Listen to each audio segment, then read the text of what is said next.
megahnya gedung gereja di antara sorot lampu, lirik layar di LED, dan suara yang harmonis.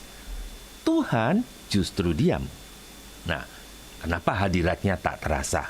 Padahal kita bernyanyi, bahkan melompat, kadang menangis. Kita berseru, tapi kemana Tuhan? Nah, kenapa pujian kita tidak lagi menghadirkan hadiratnya? Saya Pastor Guntur, bertemu kembali dalam program Obras-Obrolan Santai.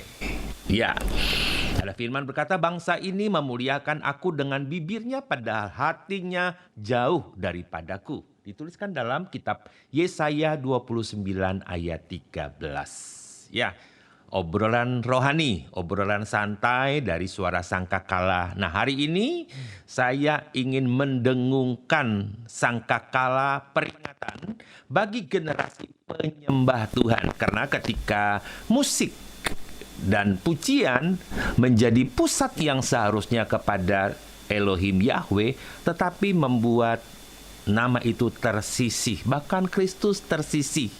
Maka yang kita panggil bukan hadirat Tuhan, tetapi emosi sendiri. Apakah pujianmu hanya lagu? Apakah penyembahanmu tanpa penyembahan yang sejati? Mari kita selami bersama. Ketika pujian tidak menghadirkan Tuhan, apa yang salah?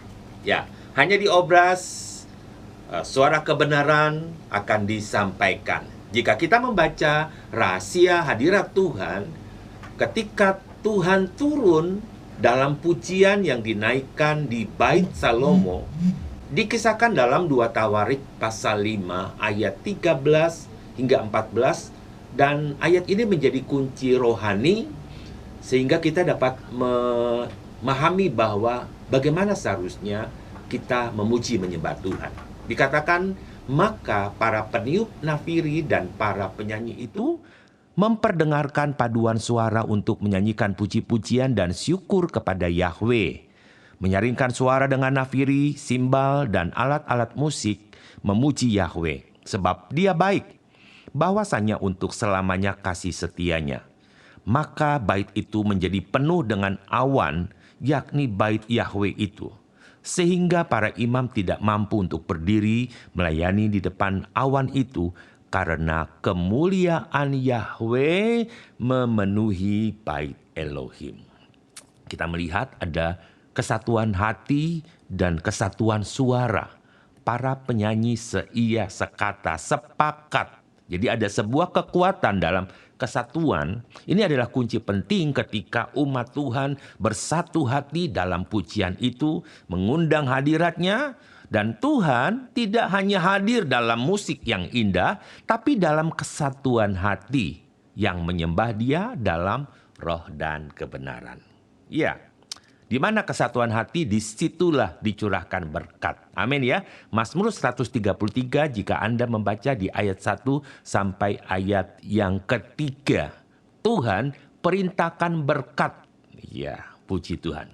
Jadi ada pujian yang dinaikkan dengan hati yang begitu syukur dan tulus. Ya, mereka memperdengarkan pujian dan syukur kepada Tuhan. Ya, mereka tidak minta dahulu, tetapi mereka bersyukur lebih dahulu. Jadi bukannya Tuhan tidak hadir ketika mereka meminta, tidak. Tetapi karena mereka mengangkat syukur dan pujian kepada Tuhan, maka prinsip terbesar dari pujian dan berkat yang turun itu ketika kita memuliakan dan mengucap syukur kepada Tuhan. Yang berikutnya adalah dalam ayat ini mereka fokus pada karakternya Tuhan. Sebab Ia baik, sebab Yahweh baik, bahwasanya untuk selama-lamanya kasih setia Yahweh Elohim. Wah, ini adalah deklarasi iman, bukan sekedar lirik yang indah. Mereka mengangkat karakter Tuhan, kebaikan kasih setianya melebihi apapun yang ada di bumi. Jadi bukan pujian berdasarkan perasaan kita, tetapi berdasarkan pengakuan iman kita bahwa siapakah Yahweh itu. Apakah Anda mengenal Yahweh? Ya. Saya berharap Anda mengenal Yahweh Bapa di surga di dalam Yesus Kristus Tuhan kita. Tentu saja mereka mempersiapkan korban rohani, mereka mempersiapkan segala sesuatu dengan baik. Sebelum peristiwa pujian di Bait Suci Salomo, mereka sudah hidup dalam persiapan apa yang Tuhan inginkan. Jadi pujian yang berkenan itu dimulai dari hati yang disiapkan lebih dahulu dan kehidupan yang berkenan kepada Tuhan. Kemurnian, ketertiban, penundukan kepada firman Tuhan itu harus menjadi dasar atau alas pujian kita. Ya. Kemudian pujian mereka juga diiringi oleh alat-alat musik, gitu ya. Dengan kemampuan, dengan talenta, suara nafiri, ceracap, dan alat-alat musik itu bergema juga di dalam Bait Salomo. Bukan asal-asalan, ada keseriusan, ada latihan bersama, ada kerjasama antar pemusik dan penyanyi, dan semua itu dilakukan dengan persiapan untuk memuliakan Tuhan, bukan sekedar pertunjukan. Jadi prinsipnya adalah musik bukan sekedar hiburan, ini adalah kendaraan hadirat Tuhan jika dilakukan dengan sikap hati yang benar. Hasilnya, maka rumah itu dipenuhi dengan awan kemuliaan Tuhan. Hadirat Tuhan memenuhi rumah bait suci itu. Nah, ini bukan asap buatan, tapi manifestasi hadirat Tuhan. Awan kemuliaan Tuhan turun, jadi bukan asap-asapan gitu ya. Seperti yang juga dialami Musa di kemah pertemuan tabernakel dalam Keluaran 40 ayat 34 dan 35. Jadi hadirat Tuhan itu tidak turun karena hanya suara merdu saja, tetapi hadirat Tuhan itu turun di kesatuan hati, di mulut yang bersyukur, dipersiapkan hidup yang benar-benar untuk datang dalam penyembahan kepada Tuhan. Baik, ya. Jadi pujian itu bukan hanya sekedar musik, tapi misi kita untuk memuliakan Tuhan. Mari kita coba lihat di dunia modern ini, kita salah paham. Kita pikir pujian adalah genre, ya, genre musik rohani. Padahal pujian adalah respon hati yang mengenal siapa Yahweh Elohim itu. Yesus berkata, akan segera tiba waktunya dan itu adalah sekarang. Para penyembah yang benar akan menyembah Bapa dalam roh dan kebenaran, karena Bapa mencari penyembah-penyembah yang demikian. Elohim itu roh, dan mereka yang menyembah Dia harus menyembah dalam roh dan kebenaran. Kita kadang menyanyi dengan akal, dengan budi, dengan jiwa kita, tapi juga di dalam roh dan kebenaran Tuhan. Kenapa? Karena Bapa mencari penyembah-penyembah dalam roh dan kebenaran. Artinya bukan hanya sekedar suara yang terbaik, tapi Tuhan mencari penyembah yang jujur, yang hancur hatinya, yang mengasihi Dia. Refleksi dalam hidup kita, apakah saya memuliakan Tuhan dalam pujian penyembah karena saya mengasihi Tuhan? Atau karena itu hanya bagian dari liturgi? Ya, jawaban Anda dapat menjawab pertanyaan ini di dalam diri saudara kepada Tuhan. Berikutnya adalah ada banyak kesalahan yang umum yang terjadi di berbagai ibadah-ibadah pujian penyembahan.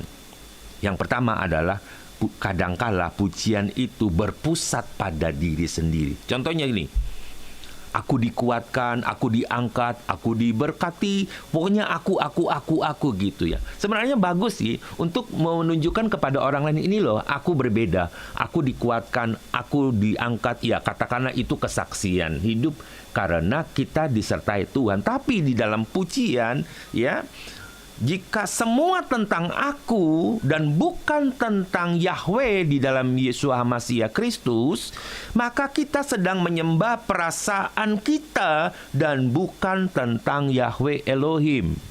Ya, jadi kalau di dalam puji-pujian seharusnya kita dapat memilih puji-pujian yang tidak fokus kepada aku, ya. Saat pujian lebih banyak tentang siapa kita daripada siapa Dia, kita sedang bernyanyi pada sebuah cermin untuk diri kita sendiri, ya.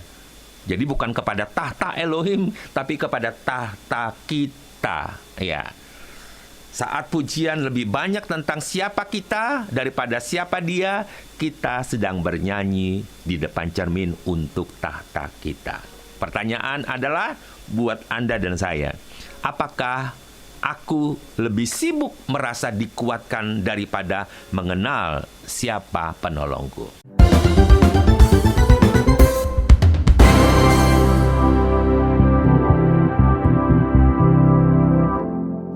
Apakah kita lebih sibuk merasa dikuatkan daripada mengenal siapa yang menguatkan kita? Ada beberapa lirik yang tidak jelas. Itu maksudnya kepada Tuhan atau kepada kekasih atau kepada pacar. Kenapa? Karena beberapa lagu liriknya itu kabur.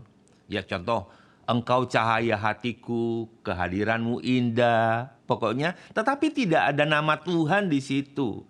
Masalahnya lagu ini bisa untuk pacar atau untuk Tuhan gitu. Kabur gitu ya. Jadi tanpa kejelasan teologi nama Tuhan. Jadi nama Tuhan akhirnya hilang, menguap gitu. Kita tidak menemukan nama Tuhan di situ. Jadi pujian tanpa kebenaran adalah emosi kosong yang menyamarkan kekosongan rohani. Gitu. Sebenarnya kosong, nggak ada apa-apa jika tidak ada nama Tuhan di situ. Jadi pertanyaannya, apakah lagu yang kita nyanyikan membuat kita semakin mengenal Yesus atau hanya membuat kita tenang sesaat? Ingat, dia harus semakin besar dan kita semakin berkurang. Kemudian ada lagi. Jadi kalau kita beribadah itu contoh seperti ilustrasi begini. Pesta ulang tahun. Nah, bayangkan jika Anda datang ke pesta ulang tahun, ada balon, ada kue, nyanyian meriah, tetapi ada satu hal yang kita lupa. Tuan rumah belum datang, gitu ya. Kita pesta, tapi tuan rumah belum datang.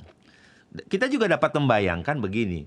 Kalau datang ke ulang tahun, tapi sepanjang acara kita malah sibuk selfie, makan, ngobrol sendiri tanpa pernah menyapa si empunya ulang tahun ketika ia datang.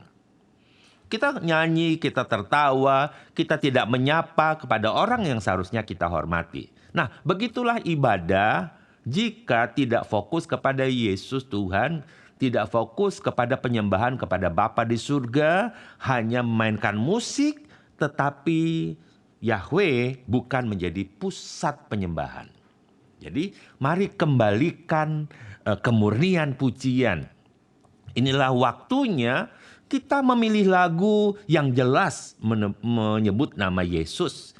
Kita mengagungkan sifat Yahweh Elohim yang penuh kekudusan, kasih, kekekalan, penuh anugerah, kasih karunia. Ya, jadi bukan hanya memotivasi pujian itu, tetapi mengandung kebenaran Tuhan. Jadi siapkan hati kita berdoa, kita bernyanyi, kita periksa, aku ini nyanyi buat Tuhan atau hanya ikut-ikutan? Ya, kita belajar kepekaan, belajar diam di hadapan Tuhan.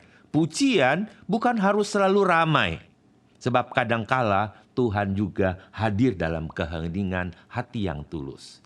Jadi Tuhan tidak bersemayam dalam musik yang indah saja, tetapi Dia juga bersemayam di hati yang hancur karena kasih. Nah, tujuan obrolan kita hari ini, ketika pujian tidak menghadirkan Tuhan, apa yang salah adalah tujuannya begini. Saya ingin membangkitkan kesadaran rohani agar para pendengar menyadari bahwa pujian bukan sekedar musik atau emosi, tapi sebuah respon hati yang benar terhadap Yahweh Elohim. Jadi kadang pertemuan ini juga bisa membongkar kepalsuan dalam pujian yang seringkali tidak berpusat kepada Yahweh. Miliki kesadaran, jadi pertama menuju pada penyembahan yang sejati adalah tahu kepada siapa kita nyembah. Mari, pujian itu jangan pusat pada diri sendiri. Ya, harus teologis gitu ya, kepada Theos, kepada Tuhan yang benar. Pujian yang lebih menghibur baik, tetapi lebih menyentuh hadirat Tuhan itu lebih baik. Ya, saya mengajak kita kembali kepada kemurnian pujian.